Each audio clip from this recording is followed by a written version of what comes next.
تلاوت کی ہے، یاد رکھیے آیات قرآنی کو مفسرین کرام نے 3 حصوں میں تقسیم فرمایا ہے۔ پہلی قسم کو کہا جاتا ہے محکمات، آیات محکمات۔ دوسرا حصہ کہلاتا ہے متشابہات، اور تیسرے حصے کو کہتے ہیں مقطعات۔ یہ آیات قرآنی کی 3 اقسام ہیں: محکمات، متشابہات اور مقطعات۔ ان کا معنی کیا ہے؟ محکمات سے مراد قرآن حکیم کی وہ آیات ہیں جن کو ہر کلمہ پڑھنے والا جانتا ہے، خواہ صاحب علم ہو، خواہ ایک دن بھی مدرسے اور اسکول میں نہ گیا ہو۔ محکمات سے مراد وہ آیات جن کو ہر کوئی جانے۔ مثال کے طور پر اقیم الصلاۃ، نماز قائم کرو، ہر شخص جانتا ہے۔ آتوا الزکوٰۃ، زکوٰۃ ادا کرو، ہر صاحب ایمان جانتا ہے۔ کتب علیکم الصیام، تم پہ روزے فرض کر دیے، ہر مومن جانتا ہے۔ محکمات سے مراد وہ آیات جن کو ہر کوئی جانے۔ متشابہات سے مراد وہ آیات جن کو کوئی جانے۔ ایک مثال آپ کی خدمت میں عرض کرتا ہوں۔ جیسے قرآن مقدس کی ایک آیت ہے، قل انما انا بشر مثلکم۔ میرے محبوب اپنی زبان پاک سے اعلان فرمائیے کہ میں تو تمہاری طرح کا بشر ہوں۔ تو جو نہ جاننے والے تھے انہوں نے اس آیت سے، آدھی آیت سے ادھورا عقیدہ یہ بنا لیا کہ دیکھو نبی خود اپنی زبان سے کہہ رہے ہیں کہ میں تمہاری طرح کا بشر ہوں، لہٰذا رسول ہم جیسے بشر۔ مگر جو جاننے والے تھے انہوں نے کہا کہ ہم آپ کو یہ ڈکیتی نہیں کرنے دیں گے، عظمت رسول پر یہ ڈاکہ نہیں ڈالنے دیں گے۔ آدھی آیت سے ادھورا عقیدہ نہ بنائیں، بلکہ آیت کے اگلے 2 الفاظ پر بھی غور فرمائیے۔ قل انما انا بشر مثلکم، یہ تو میرے حبیب نے فرما دیا کہ میں تم جیسا بشر ہوں، مگر تم میں اور مجھ میں فرق یہ ہے، یوحا الیہ، اللہ براہ راست تم سے کلام کرنا پسند نہیں فرماتا، جبکہ جبریل کے ذریعے مجھ پر کلام خدا کی صورت میں قرآن کو نازل فرماتا ہے۔ محکمات سے مراد وہ آیات جن کو ہر کوئی جانے۔ متشابہات سے مراد وہ آیات جن کو کوئی جانے۔ مقطعات سے مراد وہ آیات جن کو کوئی نہ جانے۔ یعنی یہ نہ سمجھا جائے کہ الحمد سے لے کر والناس تک سارے کے سارے قرآن کو ہی ہر شخص جانتا ہے، نہیں، ہر مفسر بھی نہیں جانتا۔ مقطعات سے مراد وہ آیات جن کو یا خدا جانتا ہے یا مصطفیٰ جانتے ہیں، یا وہ جانتا ہے کہ جن کو یہ دونوں تھوڑا تھوڑا بتا دیں۔ مقطعات جیسے الف لام میم، تو اب ہمیں تو نہیں پتا الف لام میم کا معنی کیا ہے۔ آپ اگر ترجمے کا قرآن شریف بھی کھول کر نیچے دیکھیں تو الف لام میم کے نیچے جہاں اردو ترجمہ ہوتا ہے وہاں پر بھی الف لام میم ہی لکھا ہوا ہے۔ اب یہ سورہ ابراہیم کی جو میں نے آیت آپ کے سامنے تلاوت کی، اس کا آغاز بھی اللہ نے مقطعات سے فرمایا ہے، الف لام را۔ اب خدا جانے اس کا معنی کیا ہے، ترجمے میں بھی الف لام را لکھا ہوا ہے۔ اگلی آیت پر غور فرمائیے، اللہ فرماتا ہے کتاب انزلناہ الیک، اے میرے محبوب یہ جو ہم نے آپ پر قرآن مقدس نازل کیا ہے۔ مقصد نزول قرآن یہ ہے لِتُخْرِجَ النَّاسَ مِنَ الظُّلُمَاتِ إِلَى النُّورِ، تاکہ آپ لوگوں کو اندھیروں سے نکال کر نور معرفت سے سرفراز فرما دے۔ اللہ چونکہ حکیم ہے، دیکھیے میں چونکہ رکوں گا نہیں، جلدی جلدی میں کچھ باتیں آپ کی خدمت میں عرض کرنا چاہتا ہوں، اس لیے بڑی تیزی کے ساتھ میرے ساتھ ساتھ چلتے آئیے۔ اللہ چونکہ حکیم ہے، حکمت والا ہے، اس کا کوئی بھی فعل، رب کا کوئی بھی فعل حکمت سے خالی نہیں ہوتا، وہ حکیم ہے، حکمت والا ہے۔ مفسرین فرماتے ہیں، ذرا آیت کے مزاج پر غور کیجئے گا، لِتُخْرِجَ النَّاسَ مِنَ الظُّلُمَاتِ إِلَى النُّورِ، فرمایا جہاں اللہ نے اندھیروں کا ذکر کرنا تھا وہاں ظلمات کہہ کر جمع کا صیغہ استعمال کیا ہے، اور جہاں روشنی کی بات کرنی تھی وہاں نور کہہ کر واحد کا صیغہ استعمال کیا ہے۔ جہاں اندھیرے بتانے تھے وہاں جمع کا صیغہ من الظلمات، اندھیرے، تاریکیاں، ظلمات جمع کا صیغہ، اور جہاں روشنی کی بات کرنی تھی وہاں واحد کا صیغہ من الظلمات الی النور، نور صیغہ واحد ہے۔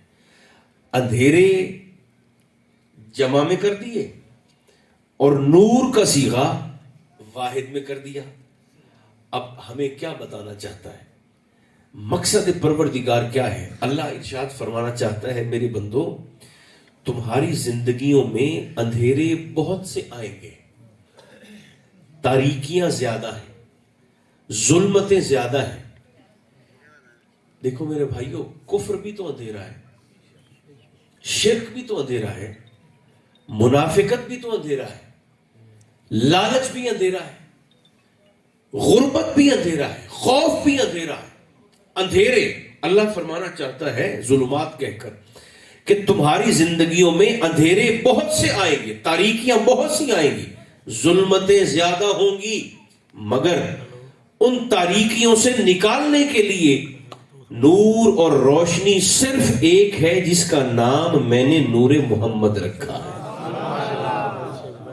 تاریکیاں زیادہ، نور ایک، ظلمتیں زیادہ، روشنی ایک، اندھیرے زیادہ چانن،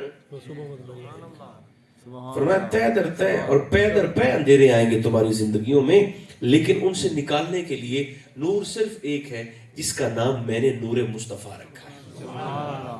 اب اس نور کی آپ ذرا روشنی کا اندازہ فرمائیے۔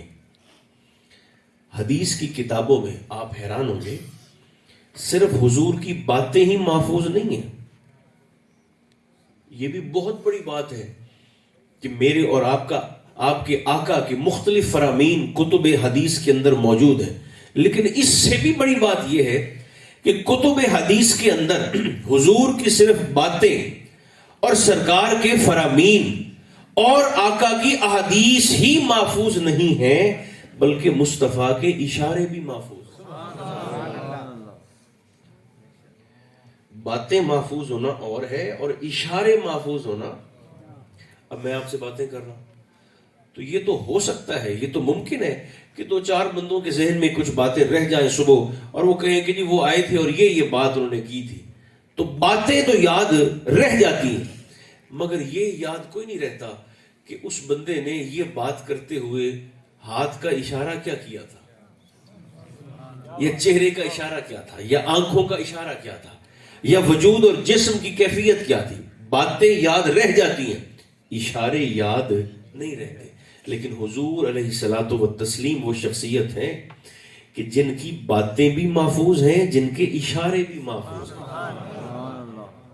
ایک مثال دیتا ہوں، جیسے ایک دن سرکار دو عالم علیہ السلام نے مسجد نبوی شریف میں بیٹھ کر صحابہ کو رغبت اور شوق دلانے کی خاطر آقا نے فرمایا، صحابہ میں اور یتیم کی کفالت کرنے والا قیامت کے دن جنت میں ایسے ساتھ ہوں گے جیسے مجھ مصطفیٰ کی یہ دو انگلیاں ساتھ ہیں۔ ایسے کر کے دکھایا حضور نے۔ تو جو صحابہ کی مقدس جماعت سامنے بیٹھ کر سن رہی تھی، انہوں نے نہ صرف آقا کا فرمان آگے پہنچا دیا بلکہ حضور کی انگلیوں کا اشارہ بھی آگے بتا دیا. اشارہ سرکار کا ایسا محفوظ ہوا کہ آج ہم یہاں اس آبادی میں بیٹھ کر 1500 سال کے بعد بھی ایسے انگلیوں کا اشارہ کر کے تو حضور کی سنت کا ثواب لے رہے ہیں. باتیں بھی محفوظ ہیں, حضور کے اشارے بھی محفوظ ہیں. بس اب جلدی سے آپ نے 2-4 باتیں قبول فرمانی ہے. سرکار نے لوگوں کو اندھیروں سے کیسے نکالا, یہ نور, یہ روشنی لوگوں کو تاریکیوں سے نکال کر نور معرفت سے سرفراز کیسے کرتی ہے. ایک حدیث پاک, حضور کے ایک صحابی ہیں جن کا نام ہے حضرت بریدہ اسلمی. بریدہ نام ہے اور بنی اسلم سے ان کا تعلق تھا, تو اس قبیلے کی مناسبت سے آپ کو اسلمی کہا جاتا ہے. بریدہ اسلمی. سرکار نے لوگوں کو اندھیروں سے کیسے نکالا. بریدہ کہنے لگے کہ میں نے ابھی کلمہ نہیں پڑھا تھا حضور کا. حدیث پاک کہ سرکار دو عالم علیہ السلام نے جناب صدیق اکبر رضی اللہ تعالیٰ عنہ کے ساتھ مکہ مکرمہ سے مدینہ منورہ ہجرت فرمائی. تو ابو جہل جو کہ خبیث تھا اس نے اعلان کر دیا.